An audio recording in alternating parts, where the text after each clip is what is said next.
নমস্কাৰ বন্ধু বান্ধৱীসকল, আশা কৰোঁ সকলো ভালে আছে বুলি। আজি ষ্টিকত দিয়া চিকেনৰ এটা খুব সহজ ৰেচিপি আপোনালোকলৈ আগবঢ়াবলৈ লৈছোঁ। সকলোৱে ঘৰতে সোনকালে আৰু সহজতে ৰেষ্টুৰেণ্ট টাইপ এই ষ্টিকত দিয়া চিকেনটো বনাব পাৰে। তো আহকচোন ৰেচিপিটো আপোনালোকৰ লগত শ্বেয়াৰ কৰোঁ। প্ৰথমতে মই এয়া চিকেন লৈ লৈছোঁ। প্ৰায়খিনিয়ে মোৰ বনলেছ চিকেন। তাত দিছোঁ আদা আৰু নহৰুৰ পেষ্ট। তাৰপিছত দিছোঁ এয়া নিমখ। তাৰপিছত মই ইয়াতে দিছোঁ মিট মছলা, পেকেটত পোৱা মিট মছলাটোৱে দিছোঁ। আৰু নেক্সট মই ইয়াতে দিম গৰম মছলা, যিটো মই অলৰেডি ঘৰতে প্ৰিপেয়াৰ কৰি লৈছোঁ। এইটো গৰম মছলা, এইখিনি গুড়ি মছলা দি দিলোঁ।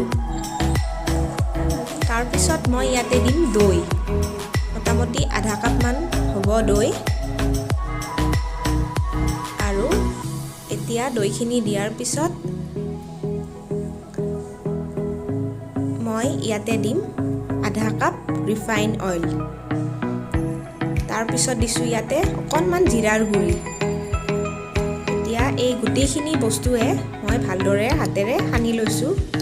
আৰু এইখিনি সানি কিছু সময় আমি থৈ দিম।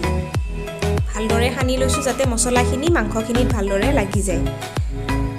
ৰ'ব, অলপমান নেমু চেপি দিব। শেষৰ ফালে এয়া মই অলপমান নেমু চেপি দিছোঁ। এইখিনি মই ভালদৰে হাতেৰে সানি প্ৰায় আধা ঘণ্টামান মেৰিনেশ্যনৰ কাৰণে ৰাখি থৈ দিম। এয়া এনেকৈ থৈ দিছোঁ। লগত মই এইখিনি মেৰিনেট হোৱাৰ পিছত ইয়াত মই দিম পিঁয়াজ। পিঁয়াজটো মই এনে ডাঙৰ চাইজত কাটি লৈছোঁ। তাৰপিছত ইয়াতে দিম বিলাহী। বিলাহীও মই ডাঙৰকৈ কাটি লৈছোঁ। লগত দিছোঁ কেপচিকাম। কেপচিকামখিনিও ছেইম ডাঙৰকৈ কাটি লৈছোঁ। গোটেইখিনিয়ে মাংসখিনিৰ লগত দি দিছোঁ, মেৰিনেট কৰি থোৱা মাংসখিনিৰ লগত। আৰু এইখিনি মই এতিয়া ভালদৰে সানি ল'ম।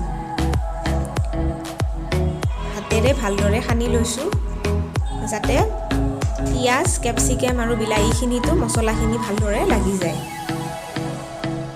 এতিয়া এনেকুৱা মই ল'ৰ ষ্টিক ঘৰতে বনাই লৈছিলোঁ এই চিকেনটো এনেকৈ খাবৰ বাবে।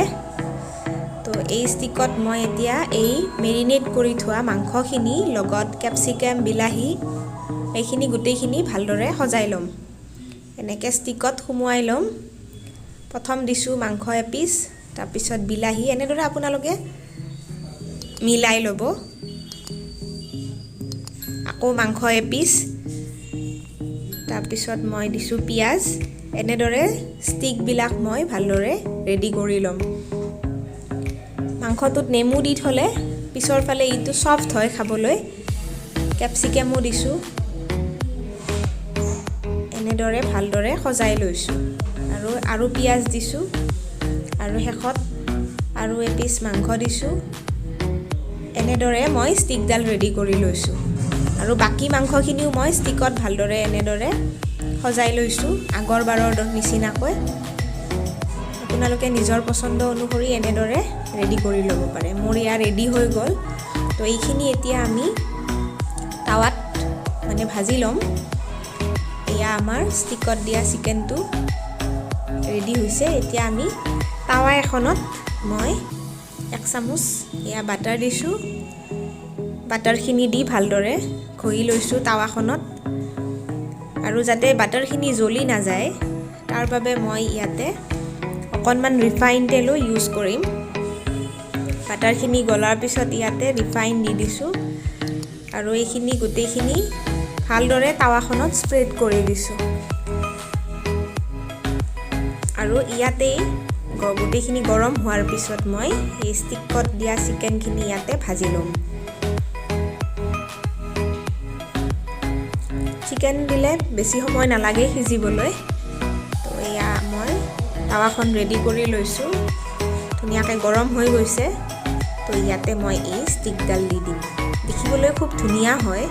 দেখিবলৈ যেনেকুৱা ধুনীয়া, খাবলৈ সেনেকুৱা ভাল হয়। এনেদৰে বাকীবিলাক ষ্টিকো যিমানডাল ধৰে আৰু মই ইয়াতে দি দিম। আৰু জুইটো কমাই ৰাখিম। বেছিকৈ দিলে মাংসখিনি জ্বলি যোৱাৰ চান্স থাকে। গতিকে কম জুইত, অলপ টাইম লয়, কম জুইত এইখিনি সেকি ল'ব। এনেদৰে বাকীখিনি ষ্টিকো মই ইয়াতে এই টাৱাখনত দি দিম এডাল এডালকৈ।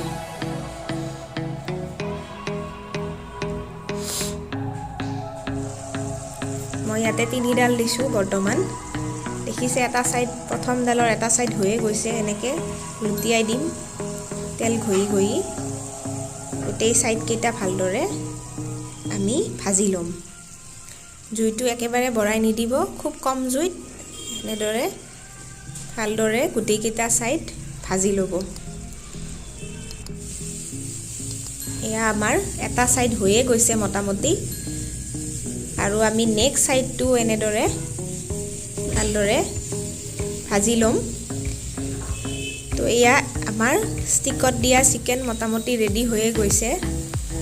খাবলৈ খুব ভাল লাগে আচলতে, গধূলিৰ সময়ত ঠাণ্ডা বতৰত এনেকুৱা এডাল ষ্টিক হ'লে আৰু বেলেগ একো নালাগে।